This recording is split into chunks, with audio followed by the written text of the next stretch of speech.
अनदेखी जगहें अपनी ओर इतना क्यों खींचती है? अज्ञात की ओर खींचे चले जाने का ये आकर्षण वाकई बहुत ही खास होता है। आज हम एक ऐसी ही दिलचस्प यात्रा पर निकलने वाले हैं। हम एक रोमांचक कहानी, हमारी इंद्रियों को जगाने वाली शब्दावली और यात्रा की कविता को बहुत करीब से समझेंगे। ये सिर्फ एक कहानी नहीं है, बल्कि भाषा और कल्पना की एक बेहतरीन उड़ान है। तो चलिए आज की चर्चा के मुख्य बिंदुओं को देख लेते हैं। शुरुआत होगी रोमांच की पुकार से, फिर चलेंगे जंगल के सुरंग के अंदर, सुनेंगे जंगल की कुछ खास आवाजें, उसके बाद अतीत की लय पर बात होगी और अंत में यात्रा की कविता को समझेंगे। चलिए शुरू करते हैं। पहला खंड है द कॉल ऑफ एडवेंचर। यहाँ हम कहानी के परिवेश को समझेंगे। सोचिए, रोमांच आखिर किसे पसंद नहीं? किसी छिपे हुए खजाने की खोज करना या फिर किसी घने जंगल में जाकर वहां के रहस्यों को सुलझाना, दोनों ही ख्याल कितने दिलचस्प हैं।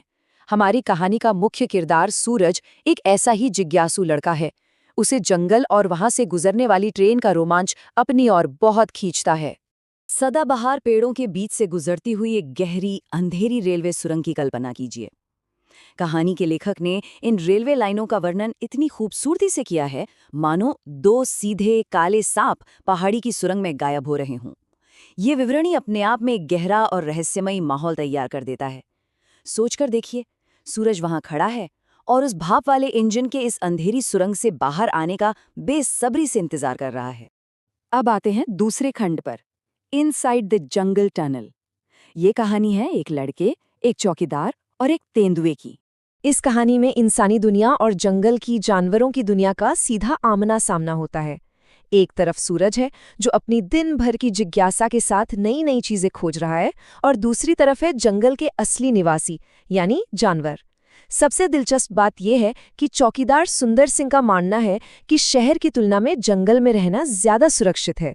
वो सूरज से कहता है कि दोपहर की चिलचिलाती गर्मी में जानवर भी आराम करते हैं, सिर्फ लड़कों की प्रजाति ही है जो कभी आराम नहीं करती। ये छोटा सा संवाद प्रकृति और इंसानों के बीच के एक अनोखे और गहरे रिश्ते को सामने लाता है। चौकीदार सुंदर सिंह की दिनचर्या की बात करें तो वो बेहद स्पष्ट और अनुशासित है। वो सिर्फ एक चौकीदार भर नहीं है, बल्कि उस पूरे जंगल और वहां से गुजरने वाली ट्रेनों का एक रक्षक भी है। वो हर दिन सुरंग की पूरी लंबाई नापता है।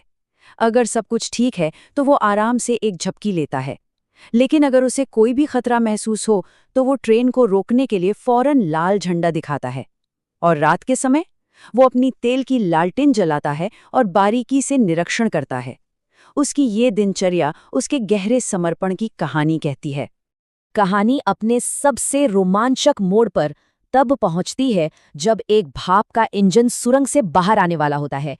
एक शाम जब सूरज और सुंदर सिंह वहां मौजूद थे, उन्हें अचानक पता चला कि सुरंग के ठीक अंदर एक तेंदुआ है और कुछ ही मिनटों में वहां से एक ट्रेन भी गुजरने वाली है। अब ट्रेन और तेंदुए दोनों को बचाने की चुनौती थी। ऐसे में वे दोनों उस खौफनाक अंधेरी सुरंग में घुस गए ताकि उस पतले और गठीले तेंदुए को बाहर खदेड़ सकें। और ये सब ठीक उस समय हुआ जब वो हरी, काली और सुनहरी ड्रैगन जैसी दिखने वाली ट्रेन वहां से पूरी गर्जना के साथ निकलने ही वाली थी। इस रोंगटे खड़े कर देने वाली घटना के कुछ समय बाद जब सूरज उसी ट्रेन से सफर कर रहा होता है तो उसे सुरंग के पास एक छोटी सी रोशनी दिखाई देती है। उस पल वो कल्पना करता है कि सुंदर सिंह एक जुगनू की तरह है जो उन हजारों यात्रियों, भाप के इंजनों और यहाँ तक कि तेंदुओं के लिए उस घने अंधेरे में रोशनी कर रहा है। ये दृश्य वाकई बहुत ही शक्तिशाली और भावुक कर देने वाला है। हमारा तीसरा खंड है जंगल की आवाजें यानी इंद्रियों की शब्दावली। साहित्य में इमेजरी यानी कल्पना चित्र एक बहुत ही कमाल की तकनीक है। इसमें वर्णनात्मक भाषा का इस्तेमाल करके दिमाग में सीधे चित्र बनाए जाते हैं जो हमारी पांचों इंद्रियों को जगा देते हैं। इस कहानी में भी लेखक ने आम के बौर की खुशबू और ट्रेन के पहियों की लयबद्ध खड़खड़ाहट जैसे बेहद बारीक विवरणों का इस्तेमाल किया है। इन शब्दों को पढ़ते या सुनते ही ऐसा लगता है जैसे हम खुद उसी जगह पर मौजूद हों। जरा इन ध्वनि वाले शब्दों यानी साउंड वर्ड्स पर गौर करें। ये बहुत ही दिलचस्प है। जैसे शब्द है रसल यानी सूखे पत्तों की हल्की सरसराहट। सुंदर सिंह ने अंधेरे में ठीक यही आवाज सुनी थी। फिर है हिसिंग यानी स की एक लंबी आवाज जो भाप का इंजन अक्सर निकालता है। और श्रीकिंग जिसका मतलब है तेज और कानों को चुभने वाली चीख, जो आमतौर पर ट्रेन की सीटी के लिए इस्तेमाल होती है। इससे ये साफ हो जाता है कि कैसे सही शब्दों का सटीक चुनाव एक बेहद जीवंत और समृद्ध माहौल तैयार कर देता है। चलिए अब बढ़ते हैं चौथे खंड की तरफ, अतीत की लय। इसमें हम आदतन अतीत की क्रियाओं के व्याकरण को समझेंगे। आखिर आदतन अतीत की क्रियाएं या हैबिचुअल पास्ट एक्शंस क्या होते हैं? ये वो गतिविधियां हैं जो अतीत में एक निश्चित समय तक बार बार दोहराई जाती थीं। जैसे जब हम सुंदर सिंह के रोजाना सुरंग के निरीक्षण की बात करते हैं, तो ये इस व्याकरणिक नियम का एक बहुत ही परफेक्ट उदाहरण बन जाता है। अक्सर वुड और यूज टू के इस्तेमाल को लेकर काफी उलझन होती है। इसे ऐसे समझते हैं, वुड का इस्तेमाल उन पुरानी आदतों के लिए किया जाता है जो अतीत में लगातार दोहराई जाती थीं, जैसे वह सुरंग में चलता था।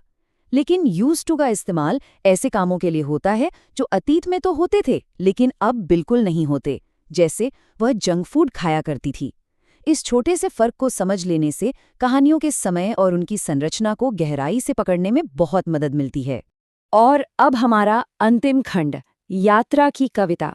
इसमें हम घुमक्कड़ी की पुकार पर बात करेंगे। कहानी के बिल्कुल अंत में एक बहुत ही खूबसूरत कविता दी गई है। ये रोमांच की पुकार और कभी न खत्म होने वाली घुमक्कड़ी के बारे में है। कवि के नजरिए से देखें तो ट्रेन सिर्फ एक यातायात का साधन नहीं है, बल्कि ये नए अवसरों और एक पूरी नई दुनिया का प्रतीक है।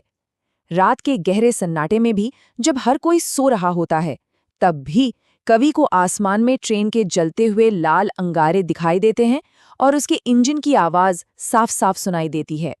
इस कविता की ये पंक्तियां कितनी गहरी हैं।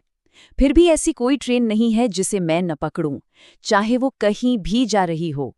ये लाइन यात्रा की एक सार्वभौमिक अपील को दर्शाती है। ये हमें बताती है कि कई बार मंजिल तक पहुंचने से ज्यादा खुद उस यात्रा का रोमांच ही सबसे अहम होता है।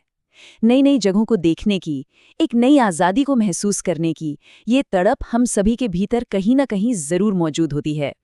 तो इस चर्चा को खत्म करते हुए एक विचारोत्तेजक सवाल छोड़कर जाते हैं। जीवन के इस भव्य रोमांच में एक गुजरती हुई ट्रेन आखिर किस बात का प्रतीक है? क्या ये पीछे छूट गए अवसरों की बात करती है या फिर आगे आने वाली नई संभावनाओं का इशारा देती है? ये एक ऐसा सवाल है जिस पर जरूर विचार किया जाना चाहिए। आज के इस गहरे विश्लेषण में जुड़ने के लिए बहुत बहुत धन्यवाद। इसी तरह नई चीजें सीखते रहें और अपने भीतर के उस खोजकर्ता को हमेशा जिंदा रखें।